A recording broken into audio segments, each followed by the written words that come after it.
మీ మోకాల నొప్పులకు ఎటువంటి సర్జరీ లేకుండా ఎపియాన్ పెయిన్ క్లినిక్ అందిస్తున్న అత్యాధునిక చికిత్స. వాగర్థ విభుసంపృక్తౌ వాగర్థ ప్రతిపత్తయే జగతః పితరౌ వందే పార్వతీ పరమేశ్వరౌ. ఆదిత్యాయ చ సోమాయ మంగళాయ బుధాయ చ గురు శుక్ర శనిభ్యశ్చ రాహవే కేతవే నమః. శృంగేరి జగద్గురు పీఠాధిపతులకి, కంచి పీఠాధిపతులకి నమస్కారములు తెలియజేసుకుంటూ కార్యక్రమాన్ని ప్రారంభిద్దాం. ద్వాదశ రాశుల వారికి మే 1వ తారీఖు నుంచి 15వ తారీఖు వరకు ఎలా ఉండబోతుంది, ఏ రోజుల్లో ఎటువంటి ఇబ్బందులు ఉంటాయి, అలాగే ఏ రోజుల్లో ఖర్చులు ఎక్కువగా ఉంటాయి, ఆదాయం ఎక్కువగా ఉంటుంది, ఎటువంటి నియమాలు పాటించాలి అనేటువంటి విషయాల గురించి క్లుప్తంగా తెలియజేసుకునే ప్రయత్నం చేద్దాం.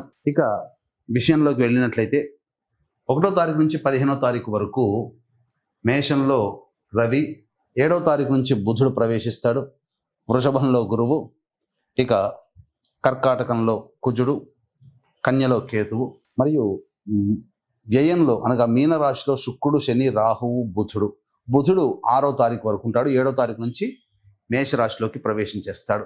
వెరసి చూసుకున్నట్లయితే ఈ 15వ తారీఖు వరకు ఒక డెడ్ లైన్గా చెప్పవచ్చు. ఎందుకంటే 14వ తారీఖు నుంచి గురువు వృషభం నుంచి మిథునంలోకి ప్రవేశం చేయడం, అలాగే 16వ తారీఖు కొన్ని పంచాంగాల్లో, 18వ తారీఖు కొన్ని పంచాంగాల్లో రాహువు కుంభరాశిలోకి, కేతువు సింహరాశిలోకి ప్రవేశం చేస్తున్నాడు. కాబట్టి భవిష్యత్తులో గుర్తుపెట్టుకోండి, 12 రాశుల్లో సంబంధించినటువంటి వాళ్ళు భవిష్యత్తులో జరగబోయేటువంటి మార్పులకి ఈ మే 1వ తారీఖు నుంచి శ్రీకారం చుట్టబోతున్నాయి గ్రహాలు స్థితిగతుల ప్రభావం వలన. కాబట్టి ఈ మే సంవత్సరం అనగా ఈ సంవత్సరం 2025 సంవత్సరం మే నుంచి చాలా మటుకు అందరి జీవితాల్లో మార్పులు చేర్పులు చోటు చేసుకుంటాయి.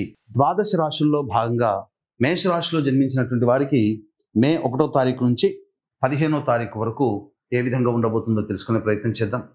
ప్రధానంగా రాశిలో రవిగ్రహ సంచార ప్రభావము, రాశ్యాధిపతి చతుర్థము, అలాగే చూసుకున్నట్లయితే ప్రధానంగా వ్యయస్థానంలో ఉన్నటువంటి శుక్ర, శని, రాహు, బుధుల యొక్క గ్రహ ప్రభావం వలన ఎక్కువగా ఖర్చులు అనేటువంటివి ఉంటాయి, అనవసరమైన ఖర్చులు ఎక్కువగా ఉంటాయి. ఇక ప్రధానంగా చూసుకున్నట్లయితే గురువు కూడాను 14వ తారీఖు నుంచి మారబోతున్నాడు. కాబట్టి ప్రధానంగా జీవితంలో ఈ మే నుంచి చాలా మటుకు నూతన అధ్యాయం ప్రారంభమవబోతుంది.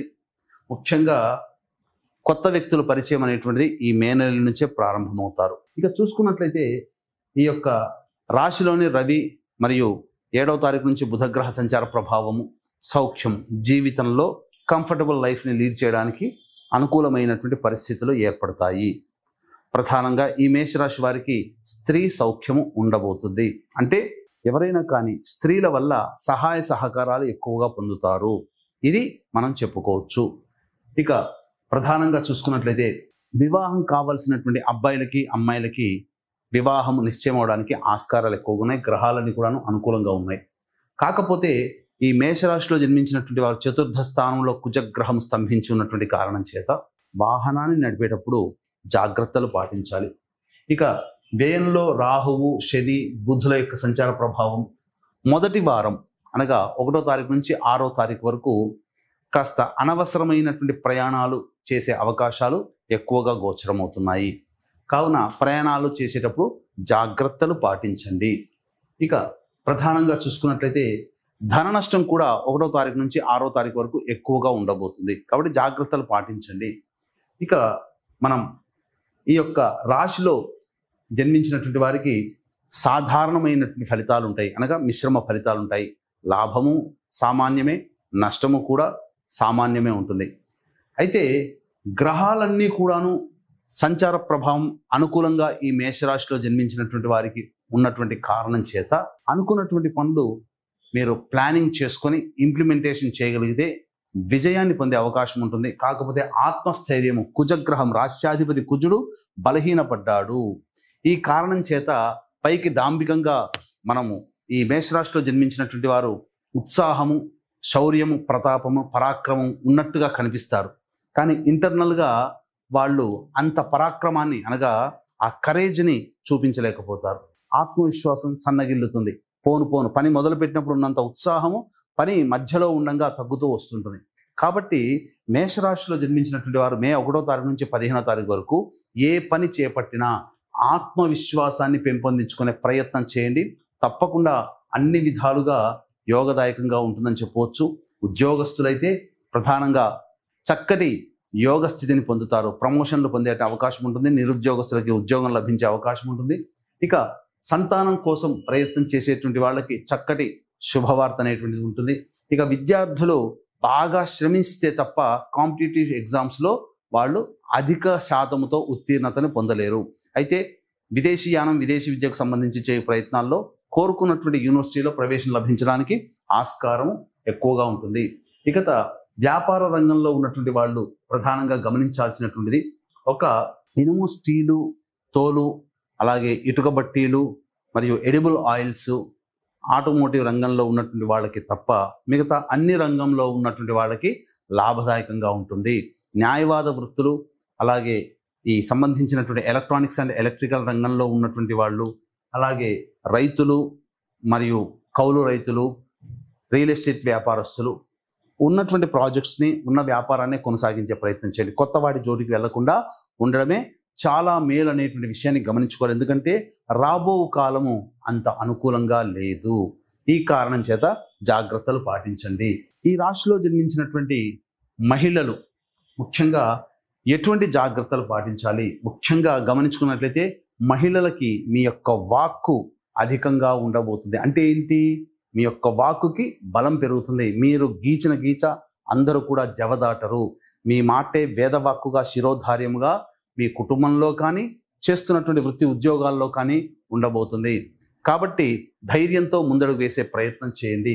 ఇక ముఖ్యంగా ప్రధానంగా చూసుకున్నట్లయితే కుటుంబంలో మీకు విలువ పెరగడం, తద్వారా ఇంతకుముందు మిమ్మల్ని అవమానించినటువంటి వాళ్ళే ఇప్పుడు మిమ్మల్ని గౌరవించేటువంటి స్థాయికి చేరుకునే విధంగా మీ ప్రవర్తన ఉండబోతుంది. మీకు అవకాశాలు కూడా ఆ విధంగా వస్తాయి.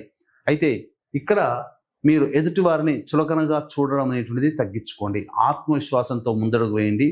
అంతేకాకుండా అతి ఆత్మవిశ్వాసం కానీ, ఎదుటి వారిని చులకనగా చూడడం కానీ ఇలాంటివి కనుక చేసినట్లయితే భవిష్యత్ పరిణామాలు ఈ యొక్క రాశిలో జన్మించినటువంటి మహిళలకి ఎక్కువగా ఉండబోతున్నాయి. అయితే ఇక వీక్షించేటువంటి ప్రేక్షకులకి గమనిక, ఈ నెల 12వ తారీఖు వైశాఖ పౌర్ణమి సందర్భంగా అత్యంత మహిమాన్వితమైనటువంటి రోజు. ఈ రోజున జాతకరీత్యా కలుగు ఎన్నో రకాల సమస్యలు, విద్య, వివాహ, ఉద్యోగం, దాంపత్యం, అనారోగ్య సమస్యలు, ఎన్ని సమస్యలు ఉన్నప్పటికీ కూడా ఆ సమస్యలన్నీ మొదలు పెడతారు, మధ్యలోనే ఆగిపోతుంటాయి. ఏ పని పూర్తి కాదు. దీనికి గల కారణం ఎన్ని ప్రయత్నాలు చేసినా ఆ ప్రయత్నంలో మీరు విజయం పొందలేకపోతున్నారు, మీరు అనుకున్నది సాధించలేకపోతున్నారు అంటే జాతకరీత్యా 5 రకాల శాప ప్రభావం: స్త్రీ శాపము, సర్పశాపము, గురుశాపము, దైవశాపము, పితృశాపం.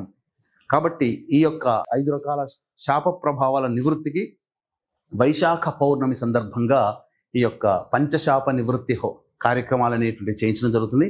వ్యక్తిగతంగా మీరు పాల్గొనాలి. ఈ సంబంధించినటువంటి కార్యక్రమంలో ఇప్పుడు ఏంటంటే చాలా మటుకు జనాల్లో ఒక అబద్ధపు ప్రచారము జరుగుతుంది. ఏంటి? పితృశాపం కానీ, స్త్రీ శాపం కానీ, దైవశాపం కానీ, సర్పశాపం కానీ, ఈ శాప నివృత్తి పూజల పేరిట నక్షత్ర జనన శాంతికి ఉండాల్సినటువంటి నక్షత్రాలని చాలా మటుకు ఈ ఉన్న 27 నక్షత్రాల్లోనే 19 నక్షత్రాల్లో పుడితే పితృశాపము, స్త్రీ శాపం అని చెప్పి అబద్ధ ప్రచారం చేసి నయవంచన చేస్తున్నారు. అటువంటి మోసపూరితమైనటువంటి మాటలకి మీరు వెళ్ళకండి. ఎందుకంటే అలా ప్రచారం చేసి జనాల్ని ఆకర్షించి పూజల పేరిట తీసుకుని వెళ్ళి దాదాపుగా 3 నుంచి 4 గంటలు జరగాల్సినటువంటి పూజా కార్యక్రమాన్ని గంటంబావులో తుడిచిపెట్టి పంపించేస్తున్నారు. తూతూ మంత్రంగా చేస్తున్నారు. దోష నివృత్తి కాకపోగా విలువైన మీ సమయం పోతుంది. కాబట్టి 2013 నుంచి సశాస్త్రీయంగా ఈ పితృశాపము, స్త్రీ శాపము, దైవశాపం వంటి వాటికి నిజాయితీగా మన పీఠం ఆధ్వర్యంలో జరుగుతున్నాయి. కాబట్టి అవకాశం ఉన్న వాళ్ళు ఈ యొక్క కార్యక్రమంలో 10వ తారీఖు లోపల నమోదు చేసుకునే ప్రయత్నం చేయండి. తప్పకుండా మీ జీవితంలో ఈ కార్యక్రమ తదనంతరం మీరు ఏదైతే ఎదుగుదల కావాలి, జీవితంలో అభివృద్ధి, సంతోషం కావాలని కోరుకుంటారో అవన్నీ మీకు జరిగి తీరుతాయి. ఇక గమనించుకున్నట్లయితే 1వ తారీఖు నుంచి 15వ తారీఖు వరకు ఏ విధంగా ఉండబోతుంది? 1, 2, 3 తారీఖుల్లో రాని బాకీలు వసూలవుతాయి. నూతన వ్యక్తుల పరిచయ ప్రభావం జరుగుతుంది. అన్ని విధాలుగా ఆనందదాయకంగా ఉంటుంది. మీ అవసరానికి, ఖర్చులకి మించినటువంటి ఆదాయం లభించడం, తద్వారా మంచి స్థితిలో ఉంటారు. సంతోషంగా 1, 2, 3 తారీఖులో గడుపుతారని చెప్పవచ్చు. ముఖ్యంగా ఇక 4, 5, 6, 7 తారీఖుల్లో కనుక చూసుకున్నట్లయితే ఈ సంబంధించినటువంటి రోజుల్లో ఖర్చులు అధికంగా ఉంటాయి. ఆత్మవిశ్వాసం సన్నగిల్లుతుంది. వాహనాన్ని నడిపేటప్పుడు జాగ్రత్తలు పాటించాలి. మీ ఆరోగ్యం పట్ల కూడాను శ్రద్ధ వహించాలి. ఖర్చులు అధికంగా ఉండబోతున్నాయి.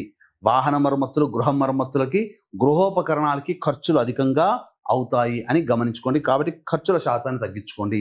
ఇక 8, 9, 10, 11, 12 తేదీలలో చక్కగా ధనాదాయం చాలా చక్కగా ఉంటుంది. ఇతరుల సహాయ సహకారాలు మీకు మెండుగా ఉంటాయి.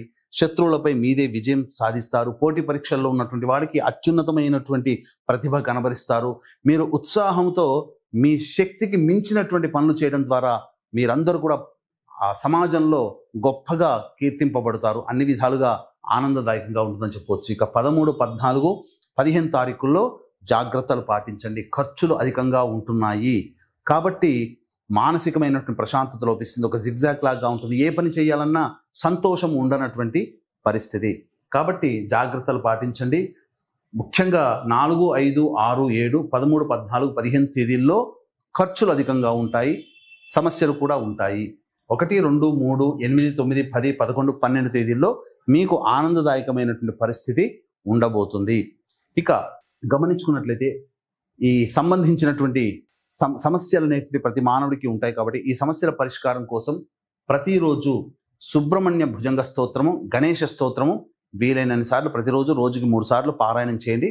చాలా మటుకు సమస్యలు పరిష్కరింపబడతాయని చెప్పవచ్చు. సర్వం శ్రీ ఉమామహేశ్వర పరబ్రహ్మార్పణమస్తు.